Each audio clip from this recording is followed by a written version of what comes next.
Hi everyone, my name is Sragvi Basireddy, and today I'll be discussing my work on a critical yet often overlooked global health crisis, the relationship between osteoporotic fractures and its risk factors, and how healthcare access fundamentally modifies this relationship.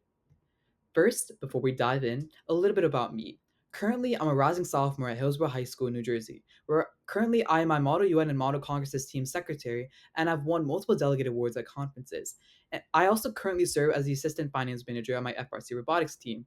Also, I'm my middle school's FLO project manager, where I manage 5 FLO teams and over 15 plus mentors. For my middle school science Olympiad, I serve as an officer for Division B, where I lead biology based events for middle schoolers. Furthermore, I've conducted research through the Waxman Student Scholars Program at Rutgers, and I've published a transcript profiling on the NCBI. Outside of school, I interned under a pediatrics doctor and a candidate for the 2025 NJ governor election, and I'm currently conducting research at Columbia University Badgeley's College of Physicians and Surgeons on the link between osteoporosis and healthcare access. Now, let's dive into the main issue osteoporosis. Osteoporosis is a skeletal disease characterized by decreased bone mineral density, BMD, and bone mass, making bones thinner and weaker. This increases bone fragility and susceptibility to fractures, especially in the hip, spine, and wrist. Bones constantly undergo remodeling, where old bone is broken down and replaced. However, osteoporosis develops when the bone breakdown occurs faster than new bone formation.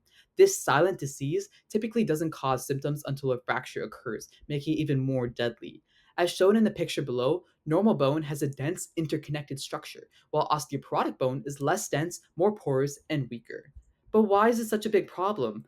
Osteoporosis poses a significant public health burden due to its high prevalence in aging populations. It significantly increases fracture risk, leading to chronic pain, reduced mobility, loss of independence, and mortality. Studies show roughly 4 in 10 white women aged 50 or older in the United States will experience a hip, spine, or wrist fracture. Hip fractures carry 20 to 24% mortality rates in the first year alone. Beyond personal suffering, osteoporosis related fractures cost $19 billion annually in the United States, with costs projected to increase due to aging demographics. Now, let's move on to one of the most preventable risk factors of this silent epidemic vitamin D deficiency. Vitamin D facilitates calcium absorption from the intestine. When deficient, calcium absorption decreases significantly, potentially dropping blood calcium levels. To compensate, the body releases calcium from bones through bone resorption. Chronic bone resorption without adequate replacement weakens bone structure, reducing bone mineral density and increasing osteoporosis risk.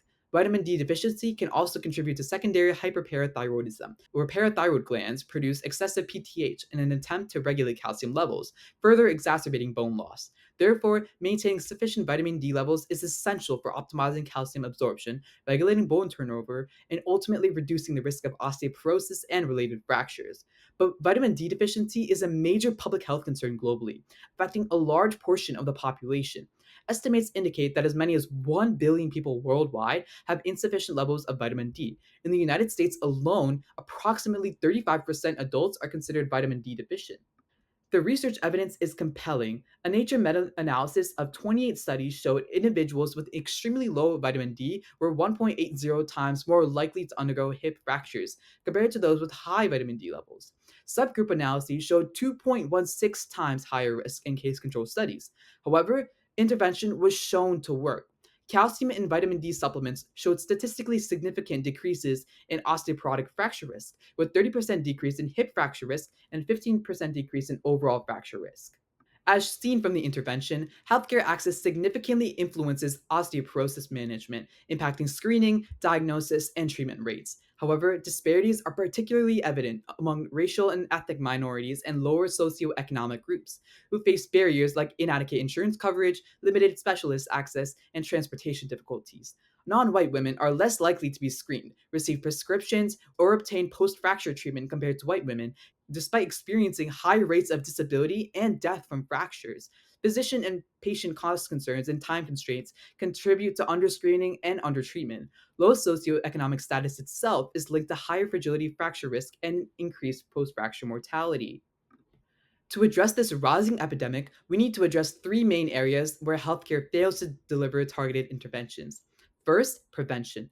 Many populations lack routine screening, nutritional counseling, and preventive supplementation programs. Second, detection. DEXA scan accessibility is limited, laboratory testing costs are prohibitive, and geographic barriers particularly affect rural populations. Finally, treatment. Even when diagnosed, access to appropriate interventions varies dramatically. These disparities play out globally. High income countries have routine screening programs and national supplementation guidelines, while low and middle income countries have limited diagnostic capacity and substantial treatment gaps. Even within countries, rural populations face much higher fracture rates than urban areas due to healthcare access limitations. The economic argument for improving healthcare access is also compelling. Prevention costs several hundreds of dollars per person annually, but treating a single hip fracture costs about $50,000 on average in the United States. Every dollar invested in prevention saves hundreds of thousands in treatment costs. If all adults with osteoporosis in the EU and the United States took calcium and vitamin D supplements, it could prevent over 500,000 fractures annually in the EU and 300,000 fractures in the United States, leading to annual healthcare savings of 5.7 billion euros in the EU and $3.3 billion in the United States. So, what can be done about this? We need a comprehensive, multi level prevention framework that addresses this issue at every stage. Starting with primary prevention at the population level, we need universal vitamin D supplementation programs providing 800 to 1,000 IU daily. Food fortification initiatives, like those successfully implemented in Canada in the 1960s and 1970s, can reach entire populations through fortified milk, cereals, and bread.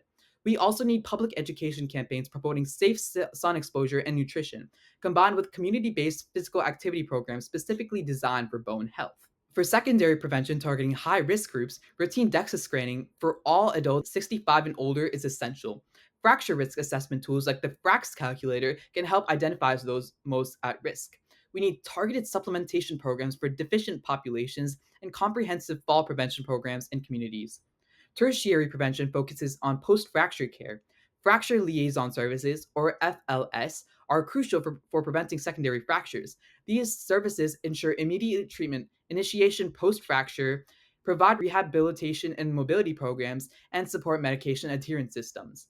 The evidence shows that these approaches work. Australia's national vitamin D guidelines, backed by Medicare coverage, have improved population level vitamin D status. The UK has implemented fracture liaison services in 51% of hospitals, dramatically reducing secondary fracture rates. Canada's vitamin D fortification policy, in places since the 1970s, demonstrates the long term effectiveness of population level interventions. Here are some key takeaways. First, osteoporosis and vitamin D deficiency represent preventable global health crises with devastating consequences. Second, healthcare access serves as the critical modifier determining outcomes. It's not just about the disease, but about who can access prevention and treatment.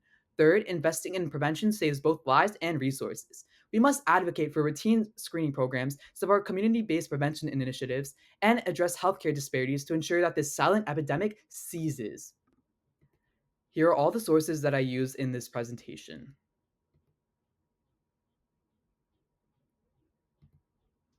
I'd like to thank the JHU Global Health Leaders Conference for providing an opportunity for me to showcase my work on osteoporosis, the Columbia University Badgel's College of Physicians and Surgeons for guiding me through my research, and the audience for listening. If you have any questions, feel free to contact me through my email or LinkedIn. Thank you.